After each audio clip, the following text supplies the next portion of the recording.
Dios los bendiga, hermanos, que nos escuchan a través de este medio. Vamos a continuar con este estudio de Romanos, capítulo 8. Este tema que se llama el Espíritu Santo garantiza nuestra gloria, que es la segunda parte. Son los gemidos indecibles por la gloria de parte de la creación, de parte de los creyentes. Y ahora vamos a ver en los versículos 26 y 27 los gemidos del Espíritu Santo. Dice en los versículos 26 y 27: y de igual manera, el Espíritu nos ayuda en nuestra debilidad, pues qué hemos de pedir como conviene no lo sabemos, pero el Espíritu mismo intercede por nosotros con gemidos indecibles. Mas el que escudriña los corazones sabe cuál es la intención del Espíritu, porque conforme a la voluntad de Dios intercede por los santos.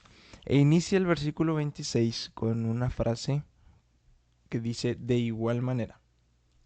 ¿Sí? Esto hace referencia obviamente a los gemidos tanto de la creación como de los creyentes, por la redención final de la corrupción, por la redención final de la contaminación del pecado, tanto en los creyentes como en la creación, que ha afectado en gran manera. Y se revela aquí una verdad que pues trae a todo creyente verdadero un consuelo inmensurable, y es que el Espíritu Santo también se coloca a nuestro lado, al lado de nosotros, al lado de la creación, para gemir junto con nosotros por la llegada de ese día final de restauración de Dios, de su reino eterno de justicia como tal.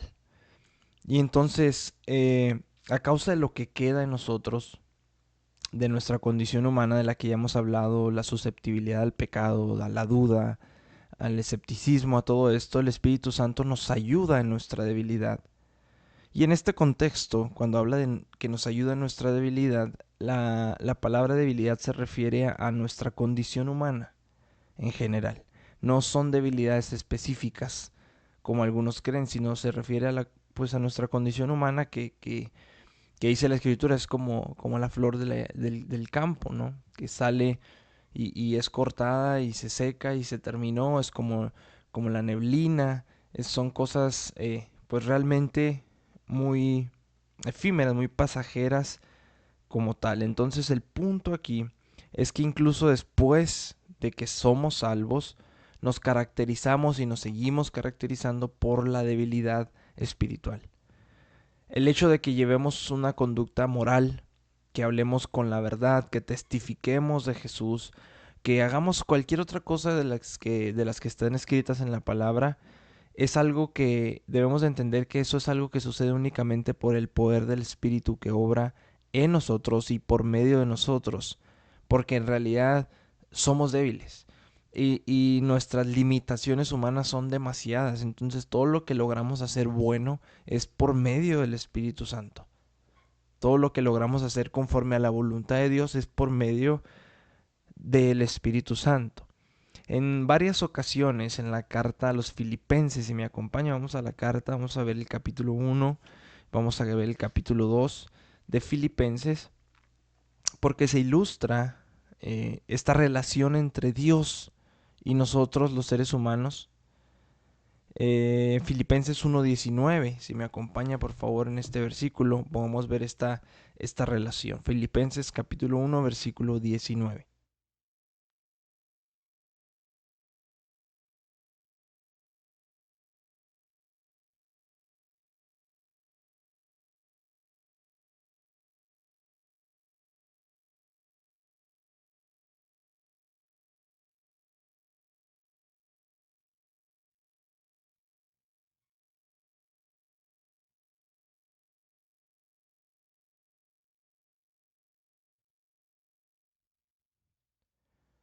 Filipenses 1:19 dice: porque sé que por vuestra oración y la suministración del Espíritu de Jesucristo, esto resultará en mi liberación. Hay que recordar que obviamente el Espíritu de Jesucristo pues es el mismísimo Espíritu Santo, ¿no? El Espíritu entonces nos enseña este pasaje, nos suministra todo lo que necesitamos para ser hijos de Dios, para ser fieles, para ser eficaces, para estar protegidos inclusive por Él. El Espíritu es el que lo suministra. En el siguiente capítulo, si le da vuelta ahí a su hoja en su Biblia, Filipenses capítulo 2, versículos 12 y 13, también habla acerca de esto en una exhortación. Dice, por tanto, amados míos, como siempre habéis obedecido, no como en mi presencia solamente, sino mucho más ahora en mi ausencia, ocupaos en vuestra salvación con temor y temblor, porque Dios es el que produce, es el que en vosotros, perdón, produce así el querer como el hacer por su buena voluntad. ¿Qué quiere decir esto? Que el Espíritu de Dios obra de manera incansable, de manera incesante en nosotros, para que podamos hacer lo que nunca podríamos hacer por nuestra cuenta, por nosotros solos, que es cumplir la perfecta voluntad de Dios. Cumplir la voluntad de Dios en nuestras fuerzas es algo impensable, es algo que ni siquiera sabríamos por dónde o para dónde ir, pero el Espíritu Santo es el que obra tan gloriosamente y tan poderosamente en nosotros y a través de nosotros que podemos lograr cumplir con la voluntad de Dios. Y para dejar en claro la manera de cómo el Espíritu Santo obra en nuestras vidas, Pablo habla acerca de la oración en los versículos de Romanos, capítulo 8, versículos 26 y 27.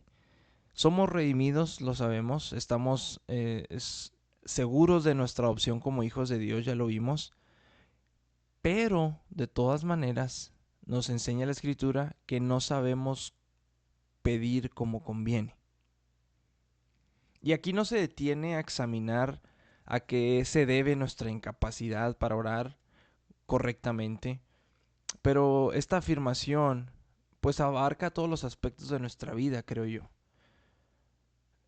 Nuestras perspectivas imperfectas, nuestras mentes finitas, nuestra fragilidad humana, nuestras emociones, nuestras limitaciones espirituales, no estamos realmente como seres humanos que somos, a pesar de ser redimidos, a pesar de ser hijos de Dios, no estamos en capacidad de orar de una manera absolutamente conformada a la voluntad de Dios. Muy frecuentemente ni siquiera estamos al tanto de cuál es la voluntad de Dios, de cuáles son las necesidades espirituales que tenemos, que tienen los nuestros, y mucho menos vamos a saber cuál es la mejor manera en la que esas necesidades deben ser satisfechas como tal. Entonces, inclusive a los cristianos que oran con sinceridad, con fidelidad, con regularidad, todos estos cristianos y todo ser humano en general, es imposible conocer los propósitos de un Dios eterno, que no está limitado a tiempo, a espacio, de un Dios omnisciente, de un Dios todopoderoso, cuando nosotros no tenemos esas capacidades. Es imposible como tal. Jesús, mire, acompáñeme a Lucas 22. Lucas 22, 31 al 32 para ver lo que nuestro Señor Jesucristo le dice a Pedro. Lucas 22, 31 y 32.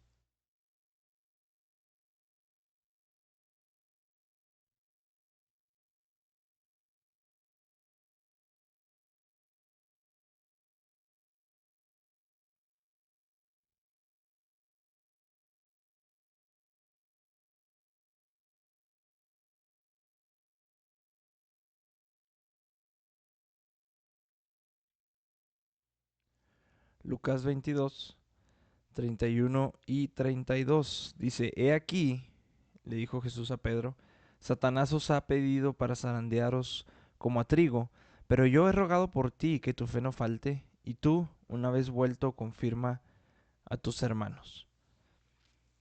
Felizmente para Pedro, Jesús cumplió su palabra, a pesar de su exhibición de enojo, de coraje. Se empezó a soltar maldiciones, nos dice la palabra por parte de Pedro. Y si nos damos cuenta aquí, a Pedro no solamente le era imposible enfrentarse a Satanás con sus propias fuerzas, sino que en poco tiempo, en pocas horas, a partir de que Jesús le dice esto, demostró que la devoción por él, por Cristo, no podría pasar la prueba en ese momento de unas cuantas acusaciones por parte de unos extraños. Usted lo puede leer más adelante en los versículos 54 en adelante. Y esto me enseñaba que bendito sea Dios por su Santo Espíritu, por Jesucristo, que nuestra seguridad espiritual reposa en su fidelidad. Antes que en nuestro compromiso, antes que en nuestras fuerzas. Y esto no nos quita responsabilidad. No estoy diciendo, pues entonces ya nos echamos a la hamaca y a dormir. No, no, no. Pero nuestra seguridad espiritual reposa en su fidelidad. Jesús le dijo, Satanás te va a zarandear. Ha pedido zarandearte como a trigo. Y le dice, pero yo he rogado por ti para que tu fe no falte. Y le asegura y le dice, y cuando vuelvas de lo que vas a hacer, de la negación, de ese proceso por el cual vas a pasar difícil, cuando vuelvas, confirma, le dice, a tus hermanos. Y ni siquiera Pablo, este hombre que vivió tan cerca de Dios, que proclamó con una fidelidad y una abnegación el Evangelio casi a todo el mundo conocido, él no supo cuál era la mejor manera de orar. Pablo supo en cierto momento de su vida que Dios le había dado permiso a Satanás para infligirlo con un aguijón en la carne. Lo dice la escritura de esta manera, no se especifica qué es.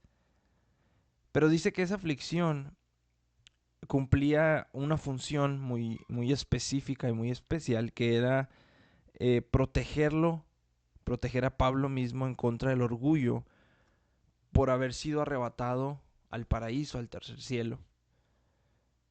Pero después de un tiempo, Pablo se empezó a sentir, yo creo, hastiado de la dolencia o de lo que fuera ese aguijón en la carne.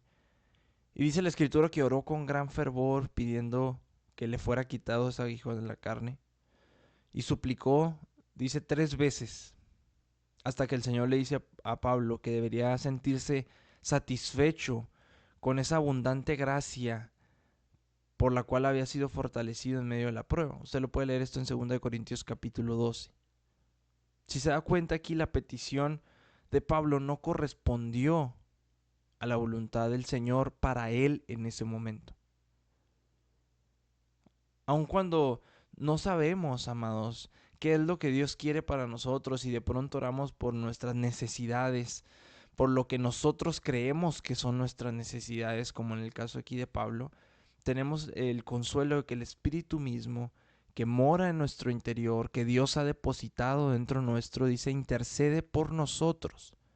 ¿Qué significa? Que nos representa, que presenta nuestras necesidades reales delante de Dios, incluso cuando nosotros no sabemos cuáles son esas necesidades, o cuando oramos por ellas sin sabiduría, o cuando oramos por orar, o cuando nos vamos delante de la presencia de Dios porque ya no sabemos qué más hacer, el Espíritu Santo ahí está obrando. Y se hace énfasis en que nuestra ayuda es traída por el Espíritu mismo, para darnos a entender que la ayuda de Dios no solamente es personal, sino que es directa. El Espíritu no se limita a suministrarnos seguridad, a poner tranquilidad, a poner paz en nuestra vida, sino que Él mismo es nuestra seguridad. El Espíritu mismo intercede a nuestro favor de una manera que está totalmente más allá de la comprensión humana. Dice la Escritura que es con gemidos indecibles. El Espíritu Santo se une con nosotros en este deseo de ser libertados de este cuerpo terrenal, de este cuerpo corruptible que es la causa de todos los males básicamente, para estar con Dios para siempre, en ese cuerpo glorificado, en ese cuerpo libre del pecado, en ese cuerpo celestial, en ese cuerpo semejante a Cristo. Se une el Espíritu Santo a esa petición. Y hay muchos intérpretes, o hay muchas interpretaciones eh, que hablan de los gemidos del Espíritu, que son en lenguas desconocidas, que son sonidos emitidos en alguna especie de éxtasis de algunas personas. Pero la Escritura nos enseña de manera explícita que son indecibles. ¿Qué quiere decir? Que no son decibles, que no son audibles siquiera, que son imposibles de expresar en palabras, quiere decir indecible. Pero que aún así tenemos la seguridad de que esos gemidos transmiten un contenido tan profundo que corresponde a ruegos divinos. Son ruegos de Dios para Dios mismo, por así decirlo, por el bienestar espiritual de cada creyente. Es algo que creo yo está mucho, mucho más allá de nuestro entendimiento. Estos gemidos, algunos le llaman que es una comunicación intertrinitaria, o sea, entre la Trinidad, que son articulaciones divinas del Espíritu Santo al Padre, como Jesús también intercede por nosotros, dice la Escritura. Y en 1 Corintios 2:11 podemos encontrar un poquito de esta explicación. Si me acompaña, por favor, a 1 Corintios capítulo 2, versículo 11.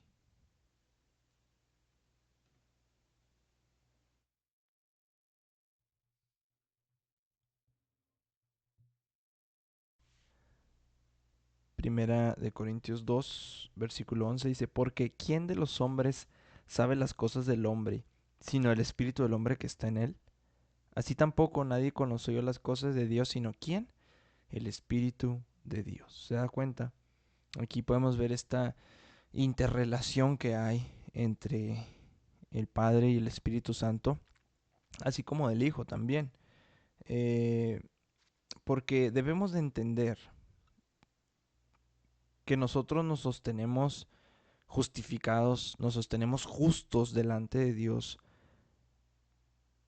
por dos razones. Porque el Hijo y el Espíritu Santo son nuestros abogados e intercesores.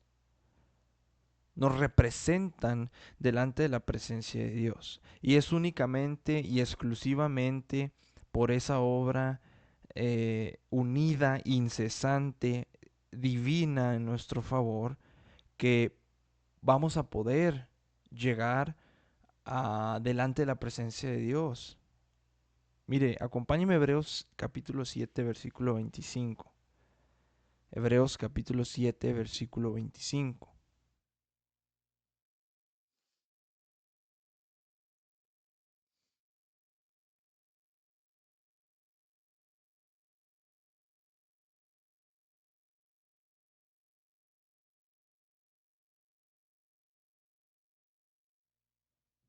Hebreos 7:25 dice que Cristo puede también salvar perpetuamente, aquí está, a los que por Él se acercan a Dios, viviendo siempre para qué, para interceder por ellos.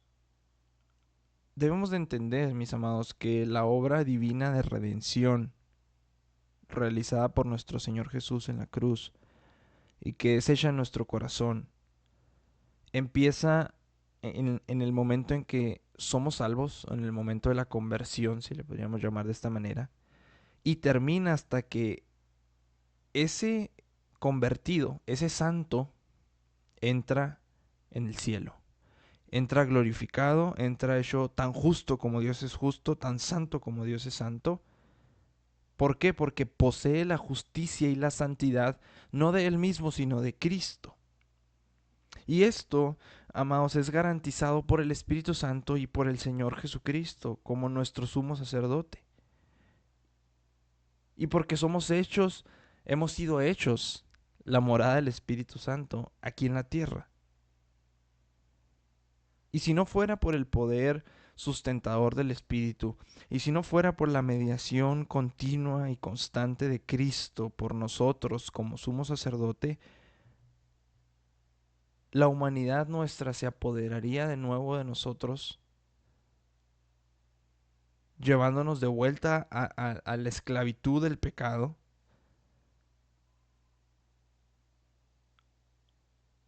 y nos llevaría a estar en la misma condición en la que estábamos antes de conocer a Cristo. Entonces, si no fuera por esta obra sustentadora, intercesora, tanto del Hijo como del Espíritu a favor de nosotros los creyentes, también podríamos decir que Satanás y sus engaños serían eficaces en nuestras vidas y terminarían por menoscabar y por derribar la obra perfecta de salvación que ha iniciado en nuestra vida. Pero gracias a Cristo y gracias al Espíritu Santo que hacen esta obra incesante por nosotros.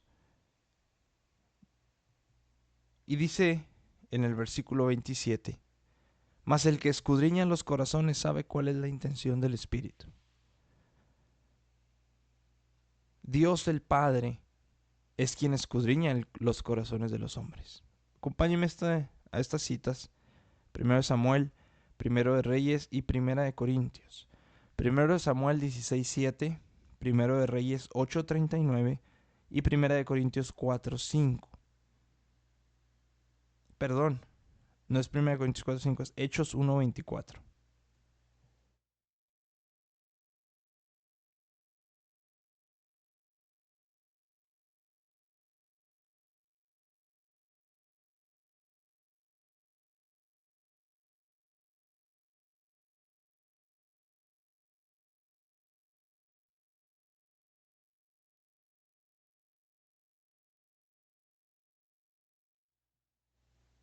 Primero de Samuel 16:7 dice: Jehová no mira lo que mira el hombre, pues el hombre mira lo que está delante de sus ojos, pero Jehová mira el corazón.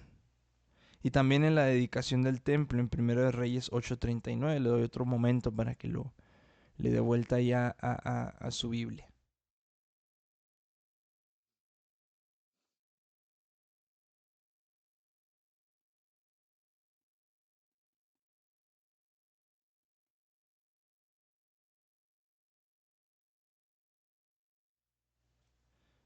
Primero de Reyes 8:39 dice, en la oración de Salomón, dice: tú oirás en los cielos, en el lugar de tu morada, y perdonarás, y actuarás, y darás a uno conforme a sus caminos, cuyo corazón tú conoces.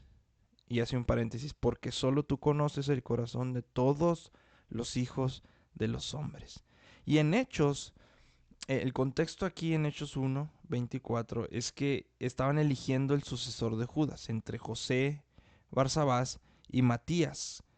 Y en la oración que ellos hacían, es una oración muy interesante, vamos ahí a Hechos 1:24.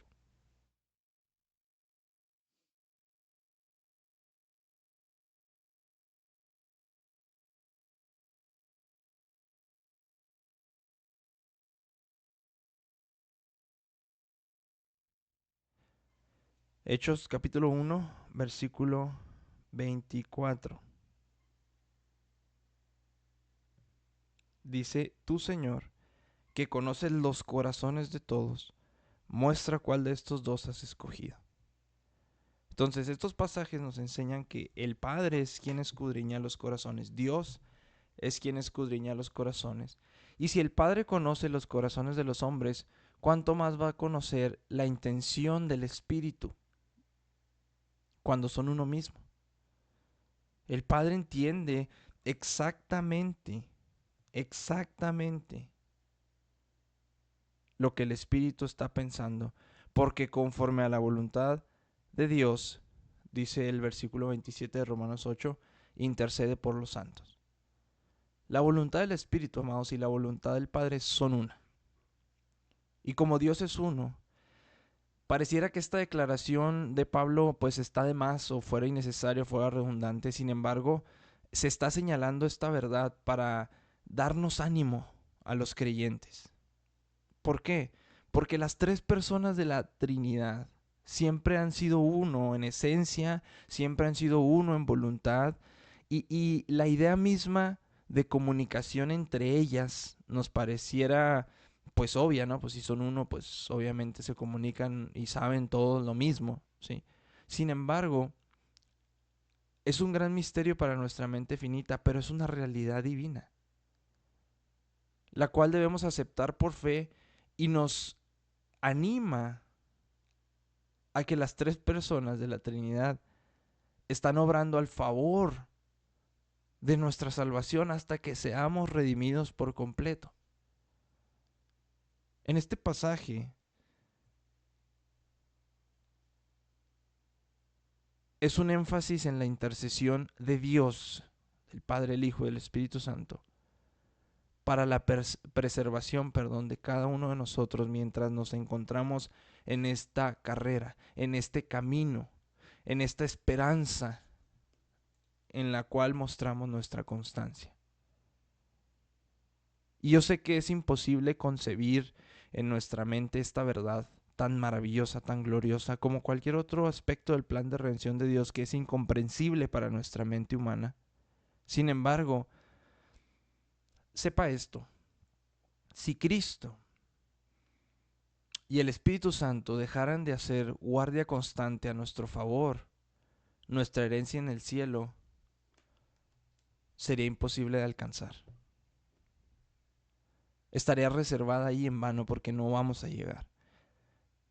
Entonces, bendiga al Espíritu Santo, bendiga a Jesucristo, bendiga al Padre, bendiga a Dios por Él habernos salvado